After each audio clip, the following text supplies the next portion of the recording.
예, 밤늦게까지 수고하십니다. 재정의 지속 가능성에 관해서 질의를 하겠습니다.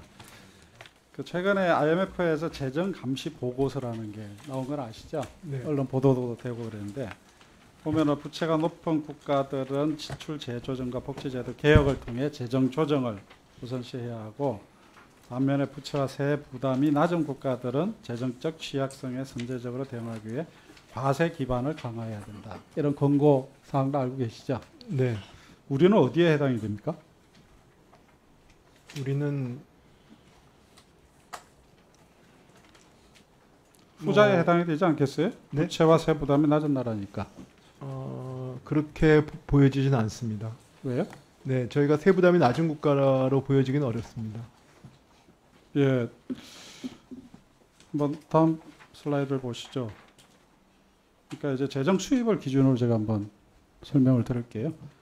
상대적으로 우리가 부채 부담은 낮은 걸로, 국가 부채가 낮은 거는 뭐 인정하실 거고, 보면은 맨 위에가 이제 선진국이고 맨 밑에가 대한민국이고 중간이 이제 개발도상국이죠. 그러니까 재정 수입으로 보면 GDP 대비 우리나라는 보통 뭐 한 22% 수준인데 25%까지 갔다 22% 떨어졌어요. 개발도상국은 한 26, 7 정도가 되고 선진국은 35에서 37 정도 되죠. 그러니까 이제 재정 수입이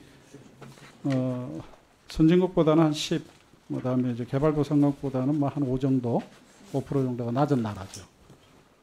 세부담이 낮다고 봐야 되겠죠. 그러니까 국가 부채와 세부담이 낮은 쪽에 들어간다고 봐야 되겠죠.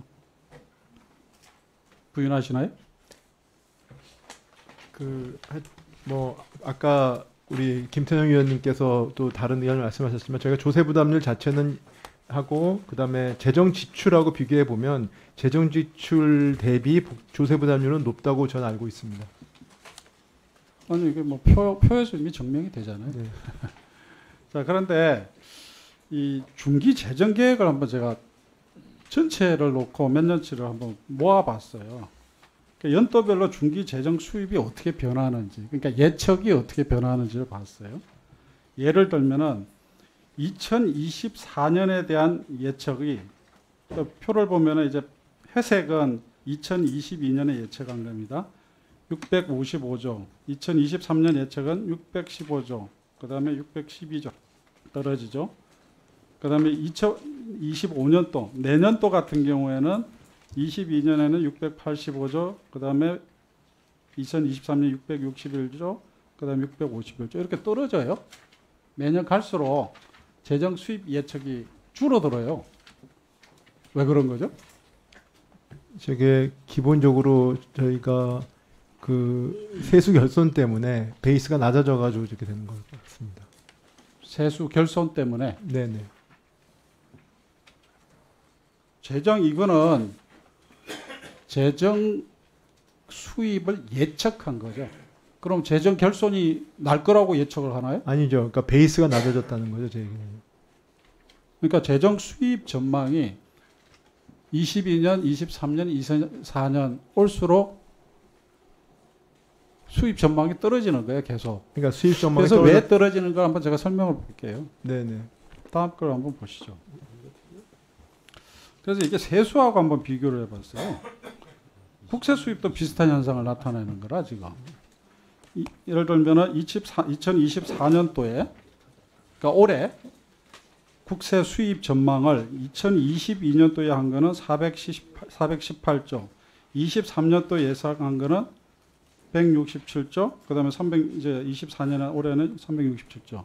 2025년도 똑같이 22, 23, 24년도 예측해서 계속 떨어져요. 국세 수입도 떨어지는 거예요. 왜 떨어지냐? 그러니까 앞에 거하고 이게 연결이 돼 있다는 걸 저희가 말씀드리는 거예요. 재정 수입이 22, 23, 24년도에 전망할 때마다 떨어지는 이유가 국세 수입이 22, 23, 24년도 전망할 때마다 떨어지는 거하고 연관성이 있다고 저는 보는 거죠. 네. 틀리나요? 네, 저도 그렇게 생각합니다. 그렇게 맞죠? 네네. 이게 그러면 국세 수입이 왜 떨어지냐? 제가 보기에는 이거는 감세 때문에 그렇다는데요. 그게 뭐 부자 감세냐, 뭐 서민 감세냐를 떠나가지고 결국 감세 정책 때문에 22 전망, 23 전망, 24 전망이 결국 재정 수입이 떨어지는 거예요.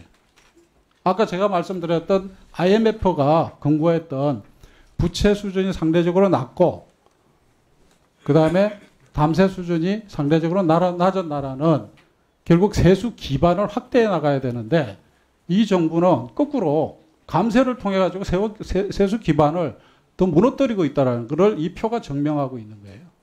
전 약간 동의하지 않는 부분이 있습니다. 그래서 정부는 재정 건전성을 늘 얘기하지만은 관리재정 수지를 보면은 23년 마이너스 3.6, 24년 마이너스 3.9예요.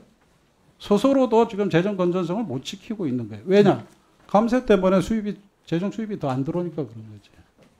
그건 감세 때문에 그런 건 아닙니다.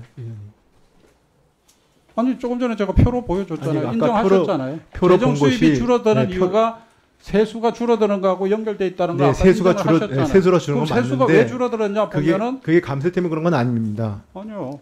세법 개정안에 따라서 향후 5년간 보니까는 약 80조 정도가 없어져요. 21년, 22년 때는 그 법인세 호황도 있었지만 부동산 가격이 많이 올라가지고 세수가 증가를 했고요. 23년, 24년은 글로벌 충격 때문에 법인세 감소가 있었다고 저희가 알고 있지 않습니까? 그러니까 저희가 감세 제도 때문에 정책 때문에 세수감이 23, 24년이 있었던 건 아닙니다. 이게 세수 결손에는 부총리 말씀처럼 감세 정책이 이미 반영돼 있기 때문에 세수 결손하고 영향이 없을 수가 있지만 이거는 예측치예요. 앞으로 5년 동안의 예측치이기 때문에 거기에는 감세 정책이 반영이 돼 있는 거예요. 그렇기 때문에 재정 수입과 국세 수입이 서로 연결되어 있는 거고 그래서 장기적으로 보면은 이 감세 정책 때문에 미래의 재정 수입이 줄어들 수밖에 없는 그렇지만 필요에 23년, 24년이 그 글로벌 충격 법인세 감소나 이런 때문에 세수감이 생겼다면 그걸 베이스로 전망을 하기 때문에 그 국세 수입이 낮아질 수밖에 없죠.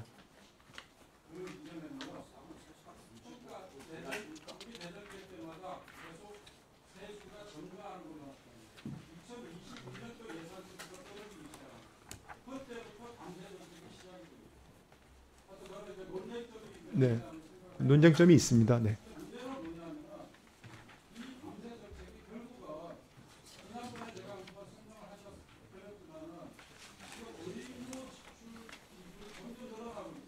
네.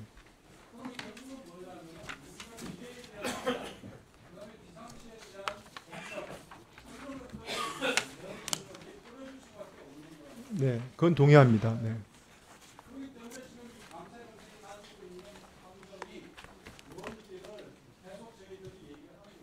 네, 알겠습니다.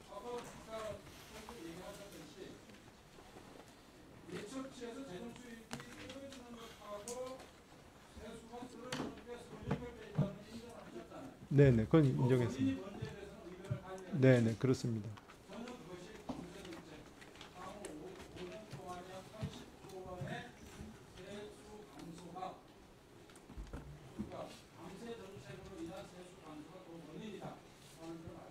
네, 저도 한번 다시 생각해 보겠습니다. 네. 예, 정태호 간사님 수고하셨습니다. 이상으로 1차 보충 질의를 우리가 마쳤습니다. 계속해서 2차 보충 질의에 들어가도록 하겠습니다.